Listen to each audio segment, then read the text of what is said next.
Indus valley civilisation के खत्म होने के बाद से शहरों का और गांवों का विस्तार बहुत स्लोली हो रहा था।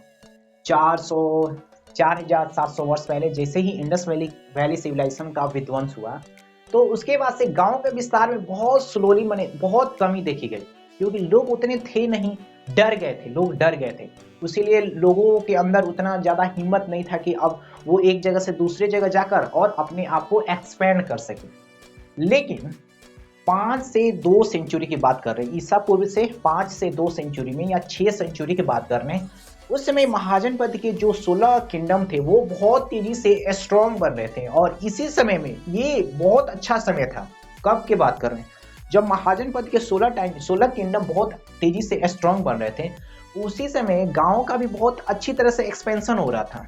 जैसे कि मान लो कि अगर आपके पास रिसोर्सेस आ जाती है तो आप बहुत अच्छी तरह से आप अपने आप को ग्रो कर पाते हो। आपके पास ट्रांसपोर्ट बढ़िया आ जाए, आपके पास इलेक्ट्रिसिटी बहुत अच्छी आ जाए, आपको कोई सर्विस मिल जाए, आपको कोई काम मिल जाए, आपको रहने के लिए जगह मिल जाए, और ट्रांसपोर्ट रेलवे अच्छी हो जाए, रोडवेज अच्छी हो जाए, तो आपके अंदर डेवलपमेंट होगा कि नहीं? आप जिस क्षेत्र में रह रहे हो वहां आपका ग्रोथ होगा कि नहीं? वहां के लोगों का ग्रोथ होगा कि नहीं? एक तो रोजगार मिल गया, आपको ट्रांसपोर्ट मिल गया, आपको इलेक्ट्रिसिटी मिल गया, आपको फ्री वाईफाई मिल गया, आपको फ्री का राशन मिल गया, आपको वगैरह वगैरह मिल गया। तो आपके अंदर आपके आसपास के लोगों में बहुत तेजी से एक्सपेंशन होगा, बहुत तेजी से उन लोगों में ग्रो होगा, माने एक्सपोनेंशियल ग्रो होगा। वैसे ही 5 सेंचुरी से लेकर 2 सेंचुरी में लोगों में बहुत तेजी से ग्रो हो रहा था, क्योंकि महाजनपद के जितने भी किंगडम थे वो भी ग्रो कर रहे थे। Hello dear lovely colleagues, I am Aarvi, let's get started. लेकिन हम लोग यहाँ बात कर रहे हैं महाजनपद के बारे में नहीं बात कर रहे, हम लोग बात कर रहे हैं गौतम बुद्ध के बारे में। गौतम बुद्ध की स्टोरी हम लोग यहाँ समझने की कोशिश करेंगे। बात हो रही है 563 ईस्वी की बात कर रहे हैं। 563 बीसी से लेकर 480। ये देखो एक डिक्रीज कर रहा है, क्रोनोलॉजिकल डिक्रीज कर रहा है। यहाँ 563 से लेकर 680 नहीं, 563 से लेकर 480 बीसी, माने डिक्रीजिंग, और अब ये जीसस क्राइस्ट की तरफ चल रहे हैं। तो इस समय जन्म हुआ था बहुत बड़े विद्वान का, लुम्बिनी में, नेपाल के लुम्बिनी प्रोविंस में। लुम्बिनी प्रोविंस में, ये पूरा नेपाल है। लुम्बिनी प्रोविंस में जन्म हुआ था किसका? सिद्धार्थ का जन्म हुआ था। उस समय वह सिद्धार्थ नाम से फेमस थे, माने सिद्धार्थ, बचपन का नाम उनका सिद्धार्थ था। और आज से 2500 वर्ष पहले, माने 563 से लेकर 480 में इनका जन्म हुआ था। 563 में ही जन्म हुआ था और 480 में ये कुशीनगर में इनका मृत्यु, माने कुशीनगर में इनका देहांत हुआ था। अब बात कर रहे हैं कि जिस समय इनका जन्म हुआ था उसी समय इनके पिताश्री की इच्छा हुई कि मेरा बेटा फ्यूचर में जाकर क्या बनेगा। हर किसी के पिता की कोई ना कोई इच्छा होती है। जब उनके घर में कोई बच्चा जन्म लेता है या उनके घर में कोई बच्ची जन्म लेती है, तो हर कोई पेरेंट्स की अलग अलग डिजायर होती है कि इसका भविष्य कैसा होगा, ये फ्यूचर में जाकर क्या बनेगा। लेकिन आजकल लोग ऐसा नहीं करते हैं। बात मतलब कि ऐसा वो लोग मैंने सोचते ही नहीं है कि ये फ्यूचर में क्या बनेगा, क्योंकि वो अच्छी तरह से जानते हैं कि आजकल के माहौल के बारे में और आजकल के पंडितों के बारे में वो अच्छी तरह से जानते हैं, क्योंकि वो बताएगा कुछ और बनेगा कुछ और। लेकिन उस समय ऐसा होता नहीं था। आज से अगर ये 4000 वर्ष पहले की बात करें कि अगर उस समय कोई ज्योतिषी बता देगा कि बेटा तुम यही बनोगे फ्यूचर में, तो वो वही बनता था, कोई चेंजिंग नहीं होता था। तो ज्योतिषी ने बताया किनके बारे में? तो सिद्धार्थ के बारे में। उनका जब नामकरण, बचपन का नाम था सिद्धार्थ, तो जिस समय उनका नामकरण हो रहा था उसी समय ज्योतिषियों ने बताया ये फ्यूचर में जाकर ये बंदा, ये बच्चा बहुत बड़ा सम्राट बनेगा। तो ये बात सुनकर उनके पिता बहुत खुश हुए। उनके पिता का नाम था तो सुधोधर, इनके पिता का नाम था। ये फ्यूचर में बहुत बड़ा सम्राट बनेगा और नहीं तो सन्यासी बनेगा। सम्राट की बात सुनकर कोई भी पेरेंट्स अपने आप को संभाल नहीं पाएंगे, मतलब अपने उनके अंदर जो खुशी होगी ना वो अपने आप को संभाल नहीं पाएंगे। लेकिन सन्यासी सुनकर उनको बहुत दुख हुआ कि जो मेरा इतना बड़ा शासक, माने इतना बड़ा सम्राट है, उसको कौन संभालेगा। वो जन्म लिए थे शाक्य वंश में, क्षत्रिय जात से बिलोंग करते थे। शाक्य वंश में उनका जन्म हुआ था। किनका? गौतम बुद्ध का, सिद्धार्थ का जन्म हुआ था। अब ये सोचकर वो बहुत ज्यादा मतलब टेंशन में आ गए कि मेरा बेटा जाकर और सन्यासी बनेगा, ये कैसे हो सकेगा, तो मेरा राज्यपाठ को कौन संभालेगा। फिर ज्योतिषियों से पूछा कि कोई उपाय तो होगा कि इसको कैसे रोका जा सके। तो ज्योतिषियों लोगों ने बताया कि हाँ, उपाय तो है कि इसको रोकने का एक ही तरीका है कि आप इनके सामने कोई वृद्ध व्यक्ति ना आए, माने कोई ओल्ड पर्सन ना आए, जिसको बीमारी है वो भी नहीं आए, आज जो मर गया है उनको भी इनके सामने से नहीं ले जाया जाए या उनका दर्शन कभी नहीं कराया जाए, नहीं तो उस समय ये घर छोड़कर चले जाएंगे। गौतम बुद्ध के बारे में बात हो रही है कि उनको ऐसी सुविधा प्रदान की जाए जैसे प्रधानमंत्री मोदी जी को सुविधा दी जाती है। सारे सुख सुविधाएं, माने सारा स्वर्ग, लोग कहता है कि स्वर्ग मरने के बाद से स्वर्ग जाएंगे। बेटा, मरने के बाद से स्वर्ग तो बाद में देखोगे, स्वर्ग यहीं पर है। सारे माने जो स्वर्ग में नहीं मिलेगा ना, वो सारी चीजें सुख सुविधाएं यहीं पर मिलेंगे। थोड़ा सा मेहनत तो करो ना, सारी सुख सुविधाएं यहीं पर है। तो जोशियों ने बताया कि गौतम बुद्ध के चारों तरफ ऐसी माने माहौल बनाया जाए ताकि उनको एहसास ना हो कि इस दुनिया में कष्टों से भरा भी लोग है, दुख नाम की भी कोई चिड़िया होती है, या मर जाने के बाद भी कुछ दृश्य होता है। ऐसा कोई भी माहौल क्रिएट नहीं किया जाए।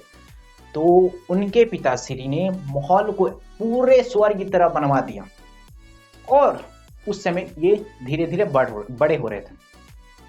फिर इनके पिताश्री के मन में थोड़ा सा एक क्वेश्चन आया कि क्यों ना इसकी शादी करा दी जाए ताकि ये पारिवारिक संबंध में बंध जाए और इसको दूसरे के बारे में सोचने का मौका ही ना मिले और ये घर छोड़कर भी नहीं जाए। लेकिन कहा जाता है ना कि होने को कोई नहीं टाल सकता, जो होना रहता है वो कहीं ना कहीं से हो जाता है। 16 साल में इनकी शादी हो गई। किनसे शादी हुई? तो 16 साल में यशोधरा से शादी हुई, इनकी पत्नी थी। 16 साल में शादी हो गई, बेटा समझ लो, 16 साल में इनकी शादी हो गई।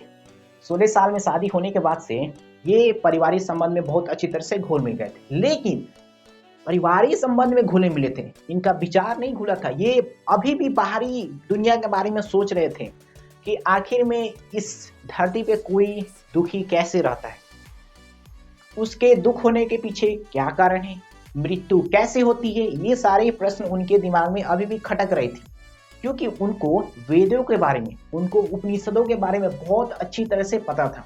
उसमें ये बहुत महारत हासिल कर चुके थे। अपने दरबार में बैठकर, अपने दरबार में राजाओं के साथ बैठकर, अपने दरबार में पृष्ठों के साथ बैठकर, अपने दरबार में ज्योतिषियों के साथ बैठकर ये बहुत अच्छी तरह से इस सब चीजों के बारे में बहुत अच्छी तरह से जान चुके थे, वेदों के बारे में, उपनिषदों के बारे में, क्योंकि इनको बहुत अंदर से इंटरेस्ट थी इसके बारे में जानने के।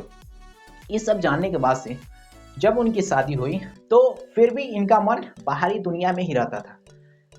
लेकिन ये सिलसिला और दिनों तक चलता रहा और एक दिन ऐसा आया 29 साल की उम्र में कि ये घर से बाहर निकले। अचानक घर से बाहर निकलने के कुछ दूर बाद देखा कि एक वृद्ध व्यक्ति लुढ़कते जा रहा है। इन्होंने वृद्ध अवस्था को महसूस किया।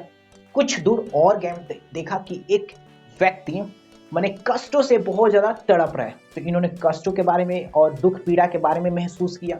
फिर कुछ दूर गए तो इन्होंने देखा कि 4 लोग कंधे पर एक मृत्यु हुए पर्सन को लेकर जा रहे हैं। कंधे पर माने एक मृत्यु वाले व्यक्ति को 4 लोग कंधे पर लेकर जा रहे हैं। तो इन्होंने मृत्यु वाली अवस्था को भी महसूस किया। उसके बाद से ये सारी दृश्य को देखने के बाद से इनको रहा नहीं गया।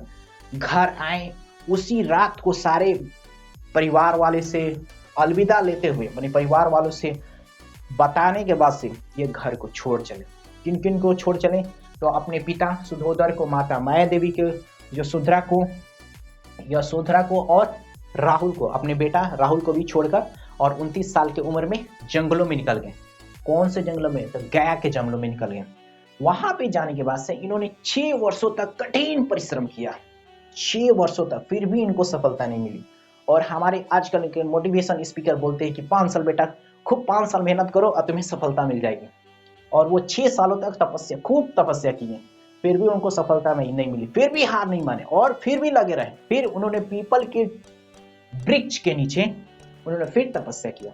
जो उनके मन में जो क्वेश्चन एराइज हो रहा था, उस क्वेश्चन को फाइंड आउट करने के लिए बहुत ज्यादा प्रयास किया और फाइनली उनको बोध गया में वृक्ष पीपल ट्री के नीचे उनको ज्ञान की प्राप्ति हुई। ज्ञान की प्राप्ति होने के बाद से फिर वो वहीं तक नहीं रुके, अब वहां से वो मार्च करते चले, मैंने पैदल ही वहां से अब निकल गए सारनाथ में। सारनाथ में वो पहला उपदेश दिए थे अपना, बनारस मैंने सारनाथ बनारस में पड़ता है, और पहला उपदेश उन्होंने सारनाथ में दिया था। वहां पे लोगों को समझाया कि सारे दुखों के कारण सिर्फ एक ही चीज है, डिजायर। अगर मान लो कि कोई व्यक्ति को 20,000 रुपये की आवश्यकता है, अगर 20,000 रुपया उसको दे दिया जाए फिर भी उसको कम लगेगा।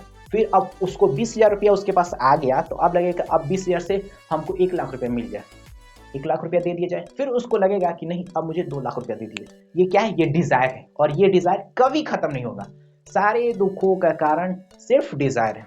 उन्होंने ये लोगों को अलग अलग जगहों पे पैदल चलते चलते बताया।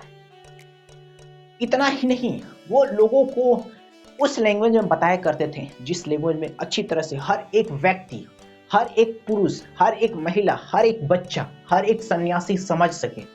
तो उन्होंने जो लैंग्वेज यूज किया था वो लैंग्वेज था प्राकृतिक। प्राकृतिक वो बहुत ऑर्डिनरी लैंग्वेज होता है जो उस समय का क्षेत्रीय भाषा में इंक्लूड किया जाता था, और वो हर कोई इस भाषा को समझता था। इस लैंग्वेज में वो हर किसी को अपना उपदेश देते थे, अलग अलग जगहों पे लाइफ के रिलेटेड उपदेश देते थे कि अगर ये जो जीवन है वो कैसे मृत्यु के बाद से कैसे आत्मा यूनिवर्स में कैसे वो विलिप्त हो जाती है। इस सारी चीज़ों के बारे में वो अलग अलग जगहों पे लोगों को बता रहे थे कि आपकी सारी कष्टों का कारण, इच्छाओं का कारण सिर्फ एक ही चीज़ है, वो है डिजायर। तो ज्ञान प्राप्ति होने के बाद से वो एक ही जगह पे नहीं रुके, अलग अलग जगहों पे जाकर प्रचार किया, और फिर से इन्होंने बौद्ध धर्म की स्थापना की। तब जाकर इनको अल्टीमेटली कहा जाने लगा लोगों के द्वारा गौतम बुद्ध के नाम से ये प्रचलित हुए। तो ये रहा गौतम बुद्ध के बारे में। ये जो जितना भी आपको नोट्स है इसके रिलेटेड वो मिलेगा टेलीग्राम ग्रुप में, लिंक है डिस्क्रिप्शन बॉक्स में। Thank you very much.